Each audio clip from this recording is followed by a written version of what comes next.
चलिए अब मैं आपको ले चलता हूँ उस यादों के झरोखे की ओर, जिसको बहुत समय से दीमक लग चुकी है। और जैसे कि जाने कितने छोटे छोटे किलकारी बच्चे यहाँ पर पले होंगे, भविष्य के सपने देखे होंगे। हम शहरों में जाएंगे, हम ये बनेंगे वो बनेंगे, और वो सभी इसी जड़ों से तो जुड़े हुए हैं। वो जड़ें कौन सी हैं, कहाँ हैं, इसी की ओर मैं आपको ले चलता हूँ अपने चैनल के माध्यम से। और ये वो घर है, जैसे कि मैंने आपको बताया, जिसका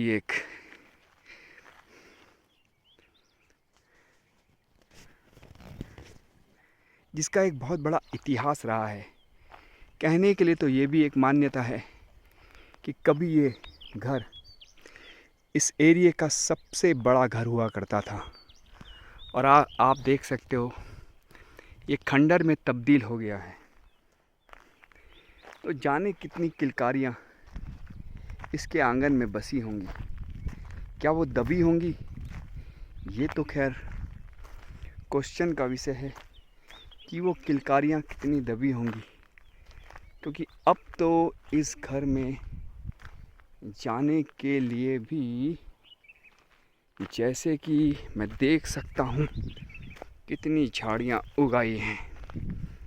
पर वो लोग जो कभी इसमें पले बसे होंगे, हम जैसों के लिए तो शायद ये खंडर हो सकता है, पर उन लोगों के लिए जो इसमें खेले कूदे होंगे, उनका तो संसार यही होगा। और वो संसार से जुड़ी हुई बहुत सारी बातें कैद होंगी उनकी यादों में। इसके हर एक कमरे, हर एक आंगन की खुशबू अभी भी उन लोगों के दिमाग में ज़रूर बसी होंगी जो इसको छोड़ चुके हैं कितने साल पहले। रिकॉर्ड के अनुसार ये 1943 के अंदर बना था। तब नो डाउट अंग्रेज़ों का राज्य था, और कभी इसमें ब्रिटिश सेना के अंदर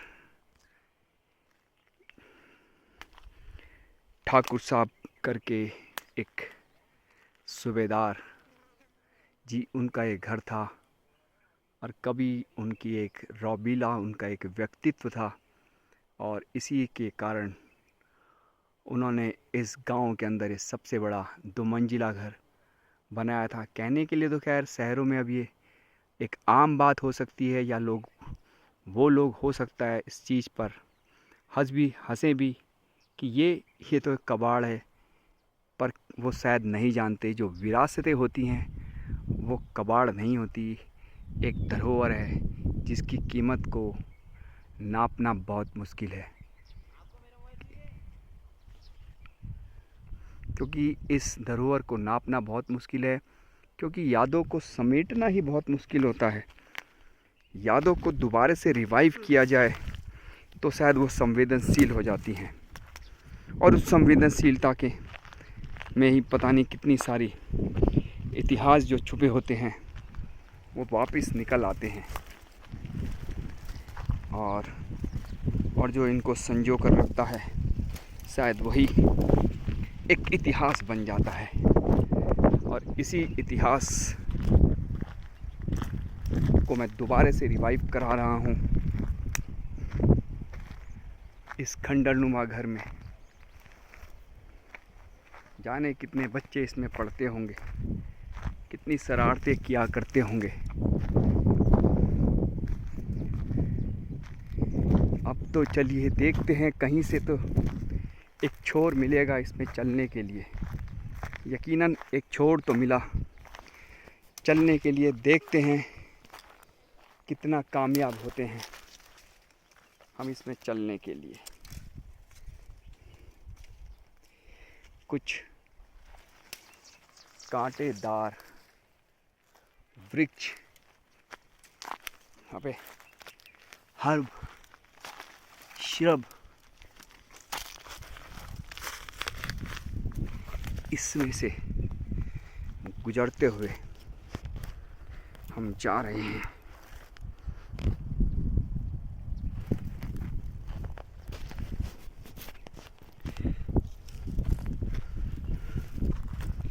चढ़ना भी बहुत मुश्किल होता है।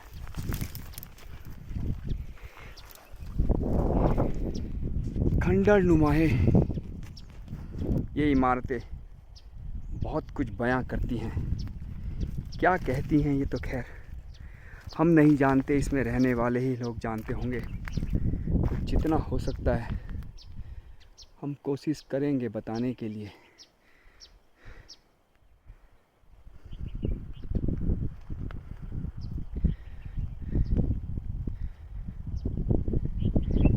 वैसे तो इसमें नक्काशीदार भी काफ़ी है, लकड़ियों में काफ़ी नक्काशी की गई है। और उस ज़माने को और आज के ज़माने को अगर कंपेयर किया जाए, इसकी कॉस्टिंग भी लाखों में होगी। नो डाउट, कहने के लिए तो ये मैंने जैसे कहा, आज के लोग कह सकते हैं शायद ये कबाड़ है, लेकिन 1943, क्योंकि 1943 के बाद जब तक इसके मालिक रहे तब तक ये मेंटेन रहा। उसके बाद आगे चलता हुआ 1980 के बाद तक इसका इतिहास, गौरवमयी इतिहास ढलता चला गया। और उस गौरवमयी इतिहास के ढलते ढलते जाने कितनी दीमकें इसमें लग गई और इसके इतिहास को चट कर गई। और उस चट करते करते कितने ही इतिहास इसके अंदर दब गए। कुछ तो यादों का झरोका भी बन गए। झरोके तो खैर इसमें काफ़ी सारे हैं। 1943 के अकॉर्डिंग काफ़ी सारे झरोके भी इसमें दिखाई दे रहे हैं, जो कि अब शायद मिलने मुश्किल हैं। शायद ये हवादार भी रहा होगा बहुत। और ये एक एंड पर है, इसके बाद पूरा जंगल लग जाता है। आप देख सकते हो पीछे, पहले रास्ते सारे शॉर्टकट होते थे, लोग इन्हीं रास्तों से शहरों की तरफ जाते थे। अब नहीं जाते तो कोई बात नहीं, अब लोग 1 किलोमीटर भी नहीं चल पाते तो क्या चलेंगे वो खाक। मैं तो रास्ता तलाश कर रहा हूँ इसको अंदर जाने के लिए, पर लगता नहीं इतनी कटीली झाड़ियों के बीच में कोई रास्ता मुझे मिलेगा।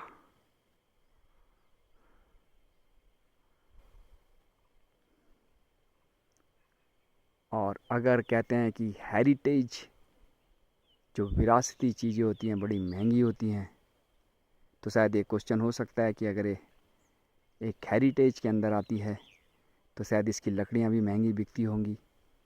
तो चलिए, इस तरफ तो मैं खैर ध्यान नहीं दूंगा कमर्शलाइजेशन पे, इसकी लकड़ियाँ कितनी महंगी होंगी। चलिए हम बात करते हैं। इसी के आंगन में बहुत सारी और भी यादें जुड़ी हुई हैं। एक यादें जो जुड़ती हैं वो इनके दरख्तों से जुड़ती हैं। इन दरख्तों पे भी यहाँ के रहने वाले बासिंदों ने कितने फल खाए होंगे इस पे चढ़ चढ़ के। आप देखो ज़रा, कितने बच्चे इसमें चढ़ते होंगे, कितने बच्चे चोरी छिपे यहाँ से खाते होंगे।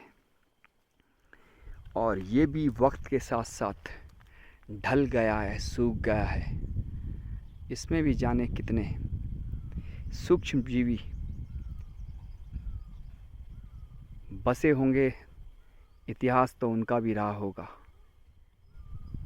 तो पेड़ तो दरख्त तो खैर अब सिर्फ एक रह गया है।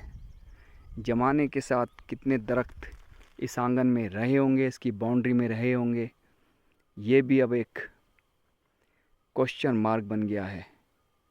क्या उनको मेंटेन नहीं किया गया? क्या वो अपने मालिक की मौजूदगी में जीना ही नहीं चाहते थे? या फिर इसको सहेज कर रखने वालों ने इसका आगे ख्याल नहीं रख पाया? ये सिर्फ एक घर की कहानी नहीं है दोस्तों, जाने क्या कितने ऐसे वीरान घर और भी जगह जगह गांव में होंगे। कहानियाँ उनकी भी यही होंगी। पर सोचने का वक्त और क्वेश्चन ये नहीं है कि हमने क्या किया इनके लिए। क्वेश्चन है, ये एक रिसोर्स है और रिसोर्स प्लानिंग के अंतर्गत ऐसे हेरिटेज घरों को हम आगे कितना रख पाएंगे, कितना मेंटेन कर पाएंगे, ये एक बहुत ज्वलंत क्वेश्चन है। ऐसे ही ज्वलंत क्वेश्चनों के साथ मैं फिर मिलूँगा अपने चैनल योगीराज 11 के साथ। धन्यवाद। और एक बात और कहना चाहूँगा, आपके भी आसपास अगर ऐसे विरासतों के साथ सजे हुए घर हों तो कृपया करके उनका ध्यान रखिए। माना कि शरीर बूढ़ा हो जाता है, साथ छोड़ देता है, पर ज़रूरी नहीं कि हम उस छोड़ते हुए शरीर को मेंटेन ना करें, सहेज कर न रखें। समझे आप? तो जाते जाते यही कहना चाहूँगा, विरासत है ये आपकी। जिस तरह आपके दादा दादी नाना नानी विरासत होते हैं, उनको भी आप सहेज कर रखिए, उनको भी आप समय के साथ चलते चलते फेंक मत दीजिए, उनकी केयर कीजिए। इसी तरह ये निर्जीव निशब्द ये जो घर हैं, ये इमारतें हैं, इनको भी सहेज कर रखिए। धन्यवाद। मैं फिर आपके साथ एक बार फिर आज्ञा लेना चाहता हूँ अपने चैनल कवि योगीराज और दूसरा चैनल योगीराज 11 ब्लॉग के साथ। धन्यवाद। सत श्री अकाल, सब्बा खैर। फिर मिलूँगा इसी तरह ज्वलंत क्वेश्चन के साथ।